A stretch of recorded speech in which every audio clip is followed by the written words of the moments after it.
சரி சரி சரி 11 மணிக்கெல்லாம் வர முடியாது. அறுப்பறுத்து முடிச்சு தான் வருவேன். மத்தியானம் ஆயிடும். வரணும் போதியா ஒரு மாதம் ஆயிட்டு. படந்தூர் 1.5 அடி நீளத்தில் இருக்கு. நடுவுல ஒண்ணுமே இல்லையா?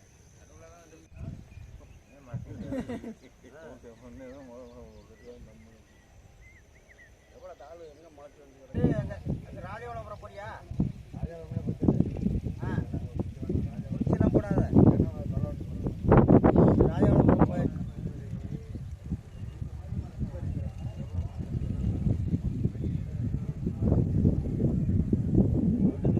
பாதை விடாமல் இதாகிட்டு அது மாரி பிரச்சனை.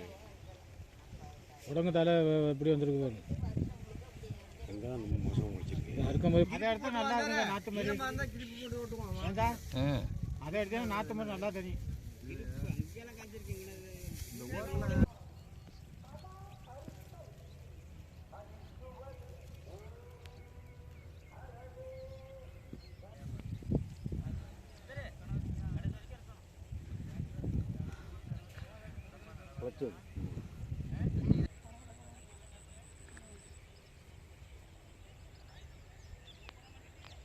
முளைச்சிட்டு என்ன தான் தெரியும்.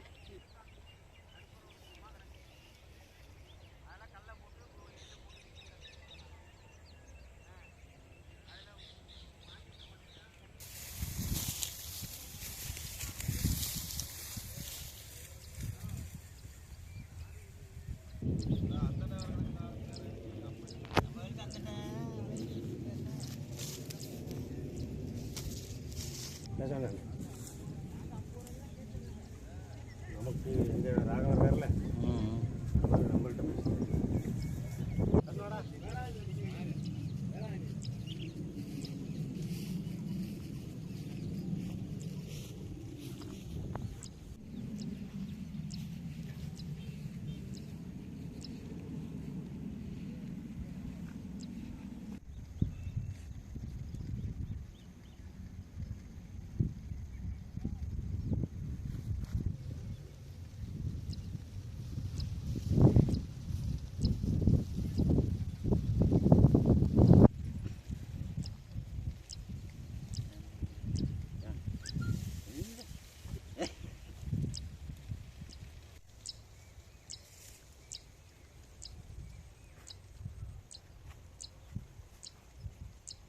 ஆனால் ஆண்டாண்டு காலமாக அவங்க காலத்திலேருந்தே இந்த வயலில் வந்து பிரச்சனை நடந்துக்கிட்டு தான் இருக்குது. எப்போ பார்த்தாலும் விதை விடும் போதும் சரி, டிராக்டர் விடும் போதும் சரி, நடவு நடும் போதும் சரி, அறுப்பறுக்கும் போதும் சரி, அவங்க எப்போ பார்த்தாலும் பாதை விட மாட்டேன்னு பிரச்சனை பண்ணிக்கிட்டே தான் இருப்பாங்க. நாங்கள் மீறி பண்ணுனா வண்டிக்கும் கீழே வந்து அவங்க படுத்துருவாங்க. அவங்க பேர் அருள் ஜோதி கார்த்திகாராணி, அந்த வயக்காரவங்க. இப்படி தவறும் பட்சத்தில் அறுப்பறுக்க முடியாத சூழ்நிலையில் ஒவ்வொரு வருஷமும் நாங்கள் போய் அவங்கள்ட்ட கெஞ்சிக்கிட்டு நிற்கும்போது அவங்க என்ன பண்ணுறாங்கன்னா, அவங்க காலில் உழுவாத குறை தான்.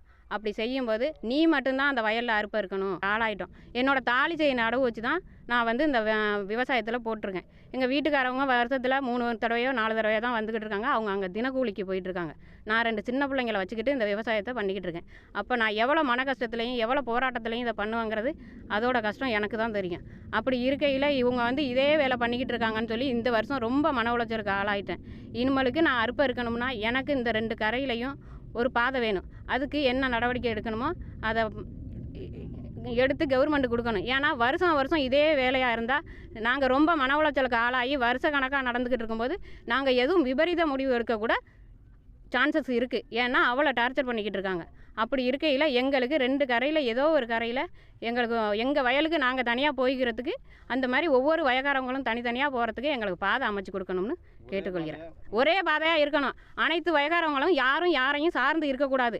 நீ அறுத்தாதான் நான் அறுக்கணும், நீ நடவு நட்டாதான் நான் நடணும்னு யாரையும் எதிர்பார்த்து இருக்காத அளவுக்கு ஒரே கரையாக புறம்போக்கு இருக்குது. அதில் ஒரே கரையாக எங்களுக்கு பாதை அமைச்சு கொடுத்துடணும் எல்லா வயக்காரவங்களுக்கும். இதுபோல் எனக்கு ஒரு 2 ஏக்கர் பங்கு இருக்குது. நான் சாகுபடி பண்ணிக்கிட்டு இருக்கிறேன். எனக்கு வயசாகிட்டு இப்போ வருஷம் பார்த்தீங்கன்னா இந்த பஸ்ட்டு வயக்காரங்க வந்து பிரச்சனை பண்ணிக்கிட்டே இருக்கிறாங்க. எங்களுக்கு வந்து விவசாய விளைஞ்ச நெல் ஒரு மாதமாக அறுக்க முடியாமல் கிடக்கு. இன்றைக்கி 15 நாளாக போராடி எந்த ஒரு விடுமோசமும் வரல.